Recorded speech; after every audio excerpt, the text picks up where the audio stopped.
Hey everybody, how you doing today? Merry Christmas, Christmas 2025. Well, I'm going to pull something out of the old BTN Vault today. It's a Truth in Focus that I did back in 2024 when Stephanie was in Virginia. She's not there this year. She's here with me this year. And it was before we were on Pando. And so we did not share this with our incarcerated brothers and sisters on Pando. In fact, in it, I reference, maybe this will go to our brothers and sisters in white because that's what they wear in Texas. And this was before we were on Pando and we were nationwide like we are now. And so not just our incarcerated brothers and sisters who are in white, but to all of our brothers and sisters who are finding themselves behind the razor wire. We want you to know we're there with you this Christmas. We love you. And this message, even though it was from a year ago, is still valid today, and we want you to hear it. And so with that, I'm just going to open up the BTN Vault and send this your way. God bless you. Merry Christmas. We love you. Bye-bye.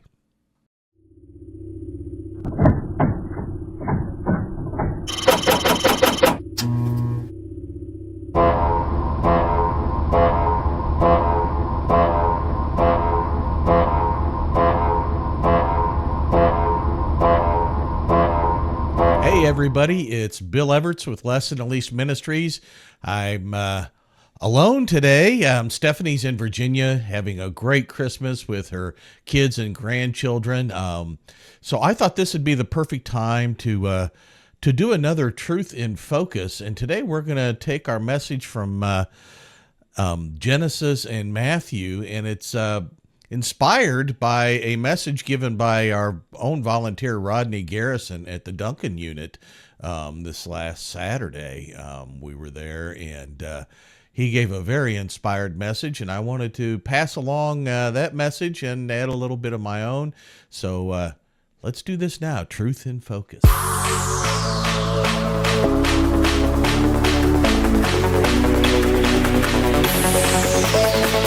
Now from BTN Studios, the Biblical Truth Network presents The Edge, a prison ministry podcast from Less Than the Least Ministries.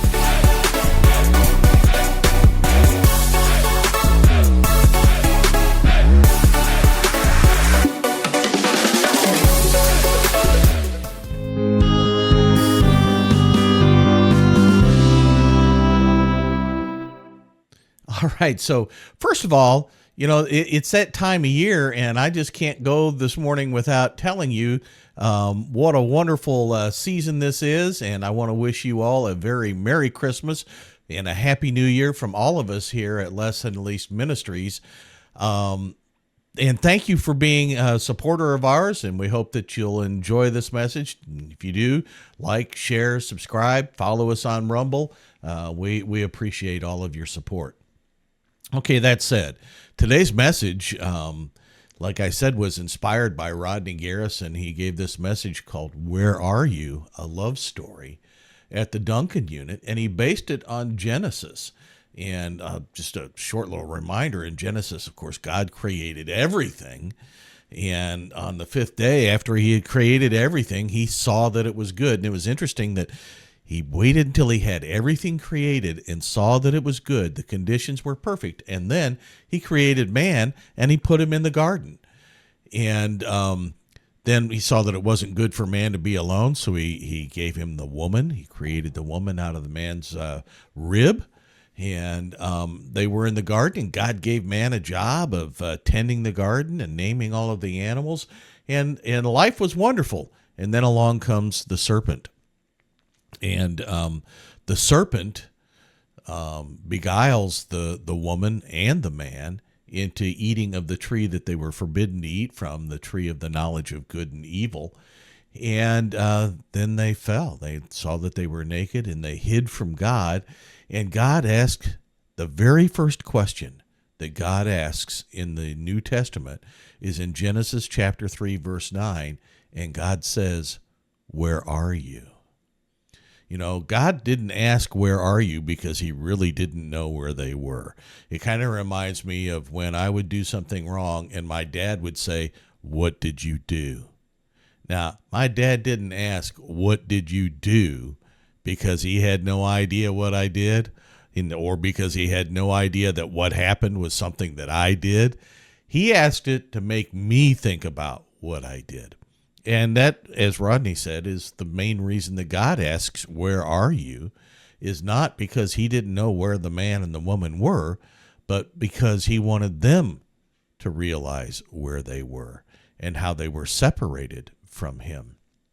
But that amazes me that God, for the first time ever, asks a question.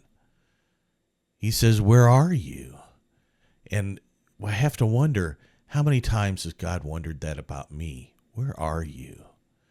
You know, and and if he asks that, he's asking because he wants me to think about where I am and my separation from him. Now, Rodney's message was a wonderful message of God's love for us, but I want to bring it to completion. If you go to Matthew chapter 2, verse 2, the very first question of the New Testament is from the Magi.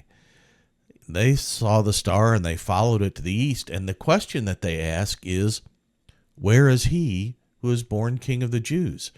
For we have seen his star and have come to worship him. So the very first question in the New Testament is from man, and it's man asking, God, where are you? How many times have you been going through something and you've wondered, where are you, God? Where are you? Well, I want you to know today, God's right there. He's right there with you. And he's asking you the same question. Where are you? Bring yourself close to him in prayer. You know, the Bible in John 3:16, the very famous verse says, for God so loved the world that he gave his only begotten Son, that whosoever believeth in him shall not perish, but have everlasting life. God loves you.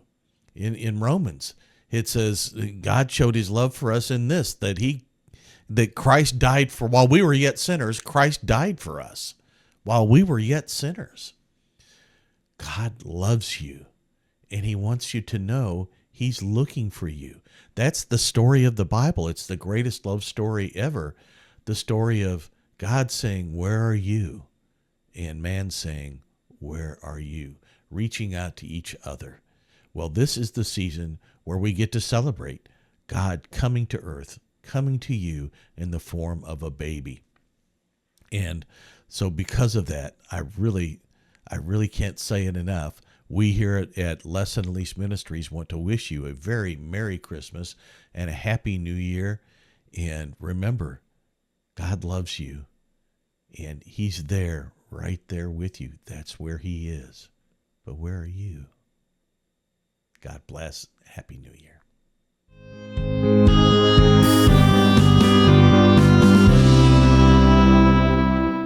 All right, well, that was our Truth in Focus. And with that said, I want to add this little message to our brothers and sisters in white in prison that may be seeing this message. And I want to let you know that God sees you. He knows where you are, and he's got a plan for you. And just like his plan for man, once he sees that it is good, he's going to let you go. You may be wondering, God, where are you? Here I am in prison. I'm stuck in here, and I want to get out. Well, God is preparing a place for you. He has a plan for you. And when everything is lined up, including you, then he'll let you go. Once he can look at it, the situation, and say, it is good, then you will go. Have faith that he has you. Have faith that he has a plan for you. Have faith that he sees you, he loves you, and knows where you are. Draw yourself close to him. Get your walk right. Get his word in your heart. Get your support system ready. Get yourself set. And then when it's time, when God is ready for you to go, you know, sometimes he has us go to Nineveh. Maybe that's where you are right now. Maybe his plan for you right now is for you to be the best Christian you can be and to be a light to someone else that's in there. Relish the time that you have to prepare yourself while God prepares a place for you out here. And when it's all right, God will see that it is good, and he'll let you go. God bless you, brothers and sisters in white. And to you too, I want to say Merry Christmas and God bless you. Bye-bye.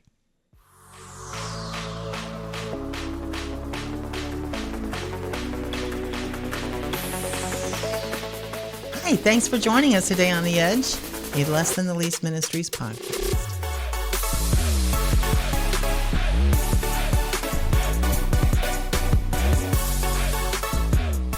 We'll see you next time right here on The Edge.